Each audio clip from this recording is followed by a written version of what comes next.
Hi friends, நம்ம இன்றைக்கி பார்க்க போகிறது சிக்கன் வெள்ளை குருமா. அதுக்கு ஒரு குக்கரில் எண்ணெய் ஊற்றிக்கோங்க. பட்டை, பிரிஞ்சி இலை, கிராம்பு எல்லாம் போட்டுக்கோங்க. போட்டுட்டு சின்ன வெங்காயம் போடுங்க. சின்ன வெங்காயம் போட்டுட்டு கருவேப்பிலை போடுங்க. கருவேப்பிலை போட்டு இஞ்சி பூண்டு போட்டு வதக்கிட்டே இருங்க. அதுக்குள்ளே நம்ம ஒரு மிக்சியில் அரை முடி தேங்காய், 25 கிராம் உடச்ச கடலை, 25 கிராம் முந்திரி, 25 கிராம் பாதாம், கசகசா, கொஞ்சம் பச்சை மிளகா, நல்லா 5-6 பச்சை மிளகா போட்டு நல்லா மைய அரைச்சி வச்சுக்கோங்க. நைஸாக இருக்கணும், அரைச்சி வச்சுருங்க. அரைச்சி வச்சுட்டு இதுக்குள்ளே நம்ம குக்கரில் சின்ன வெங்காயம் போட்டிருக்கோம் இல்லையா, அதுக்கு மேலே பெரிய வெங்காயம் ஒரு 2 பெரிய வெங்காயத்தை போடுங்க. நல்லா வதக்குங்க. வதக்கின பிறகு 1/2 கிலோ சிக்கனை நல்லா அலசிட்டு அதில் போட்டு வேக வைங்க. வேக வச்சு சிம்லேயே வெந்துட்ட பிறகு கொஞ்சம் உப்பு போட்டுட்டு இந்த அரைச்சி வச்சிருக்கிற அந்த மசாலா ஐட்டத்தை அதில் போட்டுவிடுங்க.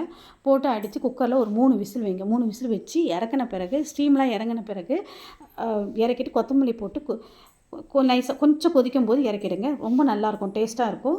இதுக்கு பூரிக்கும், இட்லிக்கு, சப்பாத்திக்கு நல்லாயிருக்கும். டேஸ்ட் பண்ணி பார்த்துட்டு கமெண்ட் பண்ணுங்கள், ஷேர் பண்ணுங்கள், சப்ஸ்கிரைப் பண்ணுங்கள். தேங்க்யூ.